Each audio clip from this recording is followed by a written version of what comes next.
आप सुन रहे हैं राष्ट्र कवि रामधारी सिंह दिनकर कृत रश्मि रथी का द्वितीय सर्ग। शीतल विरल एक कानन शोभित आदित्य का के ऊपर, कहीं उत्स प्रस्रवण चमकते झरते कहीं शुभ्र निर्झर। जहां भूमि समतल सुंदर है नहीं दिखते हैं पाहन, हरियाली के बीच खड़ा है विस्तृत एक उटज पावन। आस पास कुछ कटे हुए पीले धन खेत सुहाते हैं, शशक मूस गिलहरी कबूतर घूम घूम कण खाते हैं। कुछ तंद्रिल अलसित बैठे हैं, कुछ करते शिशु का लेहन, कुछ खाते शाकल्य दीखते बड़े तुष्ट सारे गोधन। हवन अग्नि बुझ चुकी गंध से वायु अभी पर माती है, भीनी भीनी महक प्राण में मादकता पहुंचाती है। धूप धूम चर्चित लगते हैं तरु के श्याम छदन, कैसे झपक रहे हों शिशु के अलसित कजरारे लोचन जैसे। बैठे हुए सुखद आतप में मृग रोमंथन करते हैं, बन के जीव विवर से बाहर हो विश्रब्ध विचरते हैं। सूख रहे चीवर रसाल को नन्ही झुकी टहनियों पर, नीचे बिखरे हुए पड़े हैं इगुंद से चिकने पत्थर। अजिन दर्भ पालाश कमंडलु, एक ओर तप के साधन, एक ओर है टंगे धनुष तूणीर तीर बरछे भीषण। चमक रहा तृणकुटी द्वार पर एक परशु आभाशाली, लोह दंड पर जड़ित पड़ा हो मानो अर्ध अंशुमाली। श्रद्धा बढ़ती अजिन दर्भ पर परशु देख मन डरता है।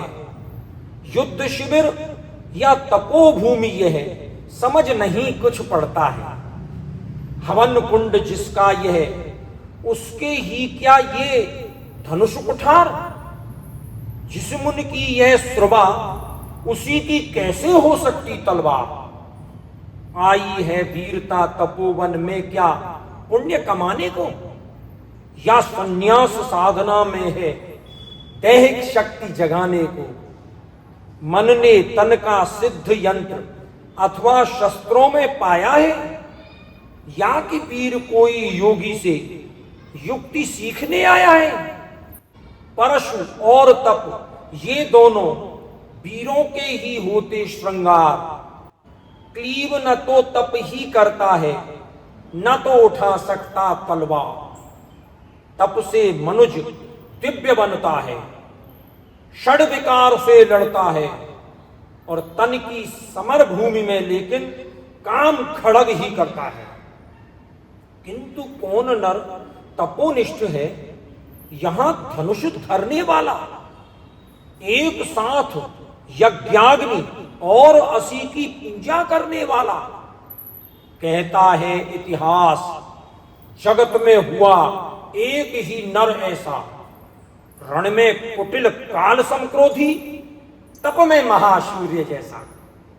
मुख में वेद पीठ पर तर्कस, कर में कठिन कुठार विमल। शाप और शर दोनों ही थे जिस महान ऋषि के संबल।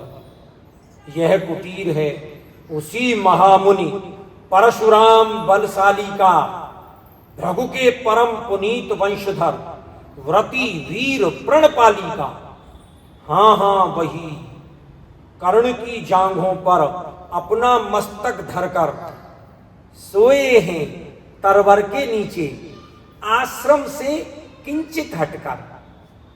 पत्तों से छन छन कर मीठी धूप माघ की आती है, पड़ती मुनि की थकी देह पर और थकान मिटाती है। कर्ण मुग्ध हो भक्ति भाव में मग्न हुआ सा जाता है। कभी जटा पर हाथ फेरता तो पीठ कभी सहलाता है। चढ़े नहीं चीटियां बदन पर, पड़े नहीं तृणपात कहीं, कर्ण सजग है उचट जाए गुरुवर की कच्ची नींद नहीं। वृद्ध देह तप से कृश काया, उस पर आयुध संचालन, हाय पड़ा श्रम भार देव पर, असमय यह मेरे कारण। किंतु वृद्ध होने पर भी अंगों में है क्षमता कितनी, और रात दिन मुझ पर दिखलाते रहते ममता कितनी। कहते हैं ओ वत्स पुष्टि कर, भोग न तू यदि खाएगा, मेरे शिक्षण की कठोरता को कैसे सह पाएगा। अनुगामी यदि बना कहीं तू, खान पान में भी मेरा सूख जाएगा लहू, बचेगा हड्डी भर ढांचा तेरा। जरा सोच कितनी कठोरता से मैं तुझे चलाता हूं, और नहीं तो एक पाव दिन भर में रक्त जलाता हूं। इसकी पूर्ति कहां से होगी। बना अगर तू सन्यासी, इस प्रकार तो चबा जाएगी तुझे भूख सत्यानाशी। पत्थर सी हो मांसपेशियां, लोहे से भुजदंड अभय, नस नस में हो लहर आग की, तभी जवानी पाती जय। विप्र हुआ तो क्या रखेगा रोक अभी से खाने पर, कर लेना घनघोर तपस्या वय चतुर्थ के आने पर। ब्राह्मण का है धर्म त्याग, पर क्या बालक भी त्यागी हो। जन्म साथ सिलोंक्ष वृत्ति के ही क्या वे अनुरागी हो। क्या विचित्र रचना समाज की, गिरा ज्ञान ब्राह्मण घर में, मोती बरसा वैश्य देश में, पड़ा खड़ग क्षत्रिय कर में। खड़ग बड़ा उद्धत होता है, उद्धत होते हैं राजे, इसीलिए तो सदा बजाते रहते वे रण के बाजे। और करे ज्ञानी ब्राह्मण क्या, असुविहीन मन डरता है, राजा देता मान, भूप का वह भी आदर करता है। सुनता कौन यहां ब्राह्मण की, करते सब अपने मन की। डुबो रही शोणित में भूको, भूपों की लिप्सा रण की। और रण भी किस लिए, नहीं जग से दुख दैन्य भगाने को, पर शोषक पद भ्रांत मनुज को, नहीं धर्म पर लाने को। रण केवल इसलिए कि राजे और सुखी हों, मानी हों, और प्रजाएं मिले उन्हें, वे और अधिक अभिमानी हों। रण केवल इसलिए कि वे कल्पित अभाव से छूट सकें, बढ़े राज्य की सीमा, जिससे अधिक जनों को लूट सकें। रण केवल इसलिए कि सत्ता बढ़े, नहीं पत्ता डोले, धूपों के विपरीत न कोई कहीं कभी कुछ भी बोले।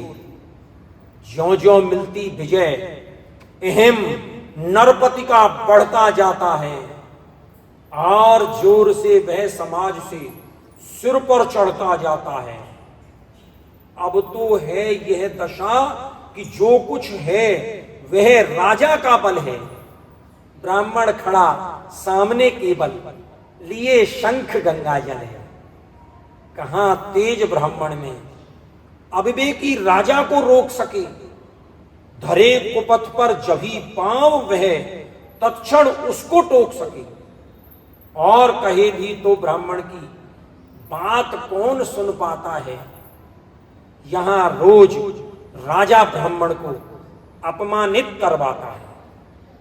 चलती नहीं यहां पंडित की, चलती नहीं तपस्वी की। जय पुकारती प्रजा रात दिन, राजा जय यशस्वी की। सिर था जो सारे समाज का, वही अनादर पाता है। जो भी खिलता फूल भुजा के ऊपर चढ़ता जाता है। चारों ओर लोभ की ज्वाला, चारों ओर भोग की जय, पाप भार से दबी धसी जा रही धरा पल पल निश्चय। जब तक भोगी भूप प्रजाओं के नेता कहलाएंगे, ज्ञान त्याग तप नहीं श्रेष्ठता का तब तक पद पाएंगे। असन वसन से हीन दीनता में जीवन धरने वाले, सहकर भी अपमान मनुजता की चिंता करने वाले।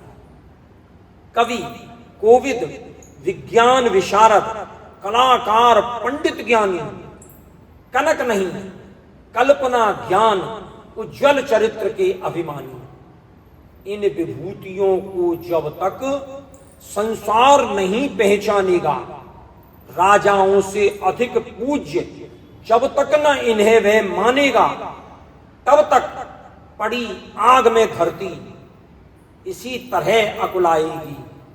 चाहे जो भी करे दुखों से छूट नहीं रह पाएगी। थकी जीभ समझाकर गहरी लगी ठेस अभिलाषा को, भूख समझता नहीं और कुछ छोड़ खड़ग की भाषा को। रोक टोक से नहीं सुनेगा, नृप समाज अविचारी है।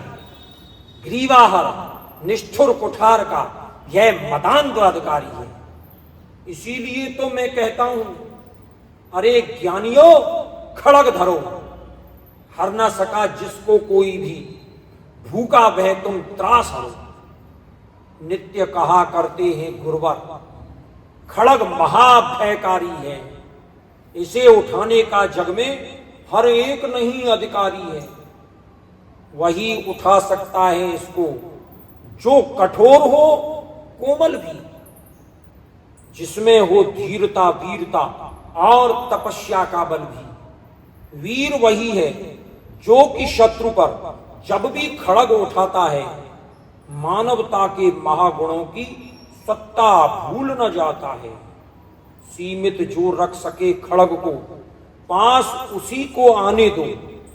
विप्र जाति के सिवा किसी को मत तलवार चलाने दो। जब जब मैं शरचाप उठाकर कर्तव्य कुछ दिखलाता हूं, सुनकर आशीर्वाद देव का धन्य धन्य हो जाता। जियो जियो अय वत्स, तीर तुमने कैसा यह मारा है। दहक उठा वन उधर, इधर फूटी निर्जर की धारा है। मैं शंकित था, ब्राह्म वीरता मेरे साथ मरेगी क्या। परशुराम की याद विप्र की जाति न जुगा धरेगी क्या। पाकर तुम्हें किंतु इस वन में मेरा हृदय हुआ शीतल। तुम अवश्य ढोगे उसको, मुझ में है जो तेज अनल। जियो जियो ब्राह्मण कुमार, तुम अक्षय कीर्ति कमाओगे। एक बार तुम भी धरती को निक्षत्रिय कर जाओगे। निश्चय तुम ब्राह्मण कुमार हो, कवच और कुंडलधारी। तब कर सकते और पिता माता किसके इतने भारी। किंतु हाय ब्राह्मण कुमार सुन, प्राण कांपने लगते हैं। मन उठता धिक्कार, हृदय में भाव ग्लानि के जगते हैं। गुरु का प्रेम किसी को भी क्या ऐसे कभी खला होगा। और शिष्य ने कभी किसी गुरु को इस तरह छला होगा। पर मेरा क्या दोष, हाय मैं और दूसरा क्या करता। ये सारा अपमान द्रोड़ के मैं कैसे पैरों पड़ता। और पांव पड़ने से भी क्या गूढ़ ज्ञान सिखलाते वे। एकलव्य सा नहीं अंगूठा क्या मेरा कटवाते वे। हाय कर्ण तू क्यों जन्मा था, जन्मा तो क्यों वीर हुआ। कवच और कुंडल भूषित भी तेरा अधम शरीर हुआ। धस जाए वह देश अतल में, गुण की जहां नहीं पहचान। जाति गोत्र के बल से ही आदर पाते हैं जहां सुजान। नहीं पूछता है कोई तुम व्रती वीर या दानी हो, सभी पूछते मात्र यही, तुम किस कुल के अभिमानी हो। मगर मनुज क्या करे, जन्म लेना तो उसके हाथ नहीं, चुनना जाति और कुल अपने बस की तो है बात नहीं। मैं कहता हूं, अगर विधाता नर को मुट्ठी में भरकर कहीं छींट दे ब्रह्मलोक से ही नीचे भूमंडल पर, तो भी विविध जातियों में ही मनुज यहां आ सकता है। नीचे हैं क्यारियां बनी, तो बीज कहां जा सकता है। कौन जन्म लेता किस कुल में, आकस्मिक ही है यह बात, छोटे कुल पर किंतु यहां होते तब भी कितने आघात। हाय, जाति छोटी है तो फिर सभी हमारे गुण छोटे, जाति बड़ी है तो बड़े बने वे, रहे लाख चाहे खोटे। गुरु को लिए कर्ण चिंतन में था जब मग्न अचल बैठा, तभी एक विषकीट कहीं से आसन के नीचे बैठा। वज्र दंष्ट वह लगा कर्ण के, उरु को कुतर कुतर खाने, और बनाकर छिद्र मांस में मंद मंद भीतर जाने।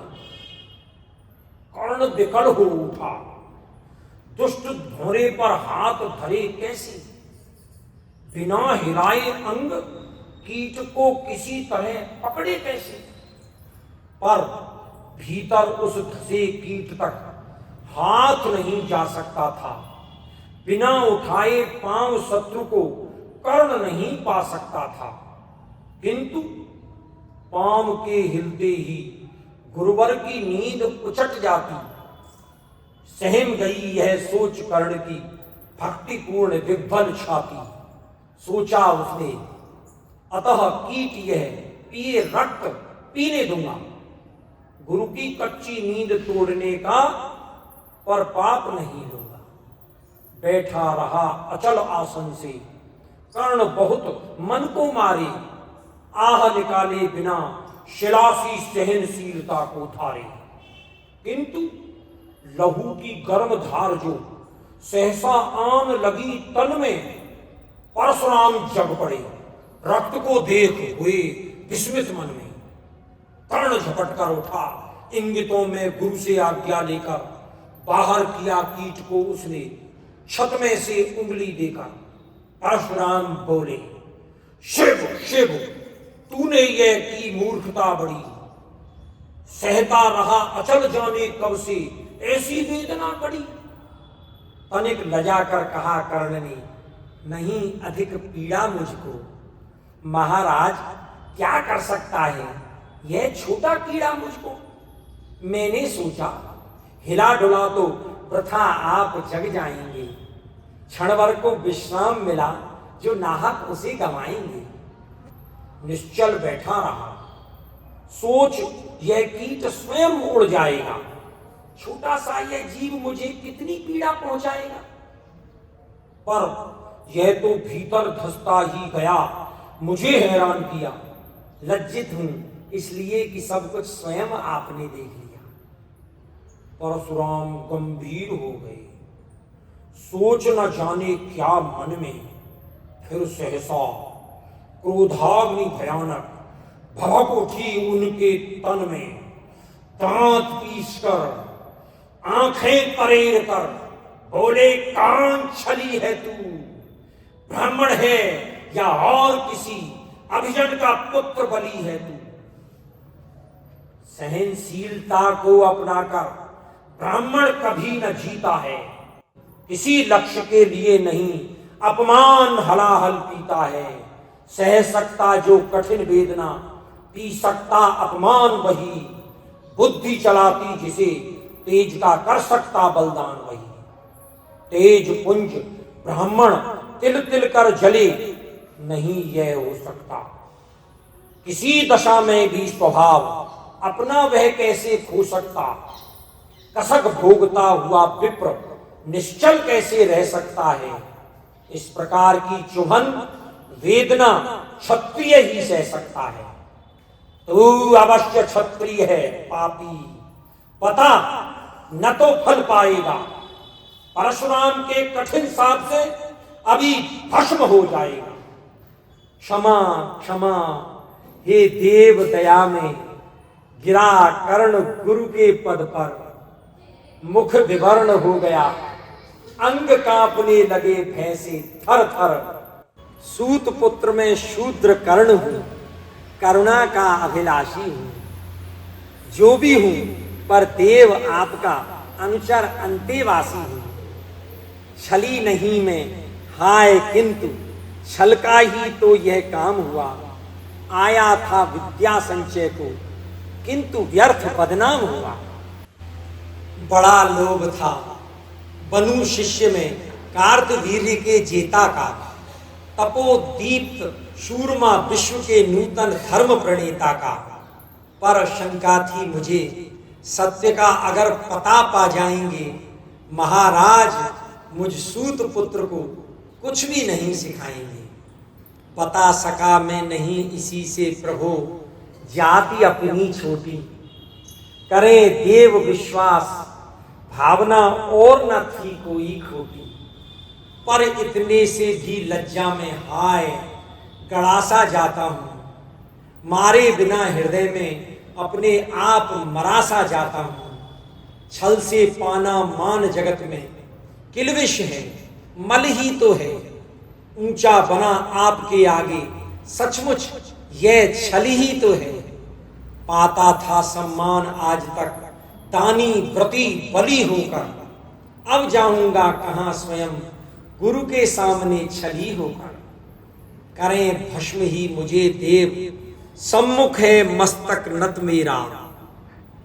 एक कसक रह गई नहीं पूरा जीवन का व्रत मेरा। गुरु की कृपा शाप से जलकर अभी भस्म हो जाऊंगा, पर मदांध अर्जुन का मस्तक देव कहां मैं पाऊंगा। यह तृष्णा यह विजय कामना मुझे छोड़ क्या पाएगी। प्रभु अतृप्त वासना मरे पर भी मुझको भरमाएगी। दुर्योधन की हार देवता कैसे सहन करूंगा मैं। अभय देख अर्जुन को मरकर भी तो रोज मरूंगा मैं। परशुराम का शिष्य कर्ण पर जीवन दान न मांगेगा।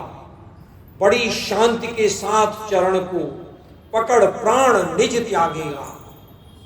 प्रस्तुत हूं दे शाप किंतु अंतिम सुख तो यह पाने दे। इन्हीं पाद पद्मों के ऊपर मुझको प्राण गंवाने दे। लिपट गया गुरु के चरणों से विकल कर्ण इतना कहकर, तो कणिकाएं गिरी अश्रु की गुरु की आंखों से देखकर। बोले हाय कर्ण तू ही प्रतिभट अर्जुन का नामी है। निश्चल सखा भारत राष्ट्रों का विश्व विजेता कामी है। अब समझा इसलिए रात दिन तू वैसा श्रम करता था। मेरे शब्द शब्द को मन में क्यों सीपी सा धरता था। देखे अगणित शिष्य द्रोण को भी कर्तव्य कुछ सिखलाया, पर तुझसा जिज्ञासु आज तक कभी नहीं मैंने पाया। तूने जीत लिया था मुझको निज पवित्रता के बल से। क्या था पता लूटने आया है कोई मुझको छल से। किसी और पर नहीं किया वैसा स्नेह मैं करता था। सोने पर भी धनुर्वेद का ज्ञान कान में भरता था। नहीं किया कार्पण्य दिया जो कुछ था मेरे पास रतन। तुझमें निज को सौंप शांत हो अभी अभी प्रमुदित था मन। पापी बोल अभी भी मुक्ति। तू ना सूत रथ चालक है, परशुराम का शिष्य विक्रमी विप्रवंश का बालक है। सूत वंश में मिला सूर्य सा कैसे तेज प्रबल तुझको। इसने लाकर दिए कहां से कवच और कुंडल तुझको। सुतसा रखा जिसे उसको कैसे कठोर हो मारू मैं। जलते हुए क्रोध की ज्वाला लेकिन कहां उतारू मैं। पद पर बोला कर्ण, दिया था जिसको आंखों का पानी, करना होगा ग्रहण उसी को अनल आज, हे गुरु ज्ञानी। बरसाइए अनल आंखों से, सिर पर उसे संभालूंगा। दंड भोग जलकर मुनि सत्तम, छल का पाप छुड़ा लूंगा। परशुराम ने कहा, कर्ण तू भेद नहीं मुझको ऐसे, तुझे पता क्या सता रहा है मुझको असमंजस कैसे। पर तूने छल किया, दंड उसका अवश्य ही पाएगा। परशुराम का क्रोध भयानक, निष्फल कभी न जाएगा। मान लिया था पुत्र, इसी से प्राणदान तो देता हूं, पर अपनी विद्या का अंतिम चरम तेज भर लेता हूं। सिखलाया ब्रह्मास्त्र तुझे जो, काम नहीं वह आएगा। है यह मेरा शाप, समय पर उसे भूल तू जाएगा। कर्ण विकल हो उठा, हुआ कहे हाय, किया यह क्या गुरुवर। दिया शाप अत्यंत निदारुण, लिया नहीं जीवन क्यों हर। वर्षों की साधना साथ ही प्राण नहीं क्यों लेते हैं। अब किस सुख के लिए मुझे धरती पर जीने देते हैं। परशुराम ने कहा, कर्ण यह शाप अटल है, सहन करो। जो कुछ मैंने कहा उसे सिर पर ले सादर वहन करो। इस महेंद्रगिरि पर तुमने कुछ थोड़ा नहीं कमाया है। मेरा संचित निखिल ज्ञान तूने मुझसे ही पाया है। रहा नहीं ब्रह्मास्त्र एक, इससे क्या आता जाता है। एक शस्त्र बल से न वीर कोई सब दिन कहलाता है। नई कला नूतन रचनाएं, नई सूझ नूतन साधन, नए भाव नूतन उमंग से वीर बने रहते नूतन। तुम तो स्वयं दीप्त पौरुष हो, कवच और कुंडलधारी। इनके रहते तुम्हें जीत पाएगा कौन सुबह भारी। अच्छा लो वर भी कि विश्व में तुम महान कहलाओगे। भारत का इतिहास कीर्ति से और धवल कर जाओगे। अब जाओ लो विदा वत्स, कुछ कड़ा करो अपने मन को।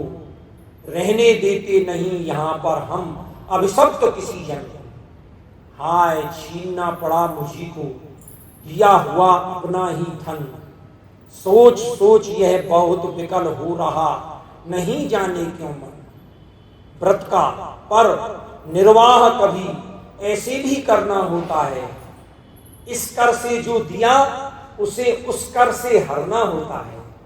अब जाओ तुम कर्ण, कृपा करके मुझको निस्संग करो।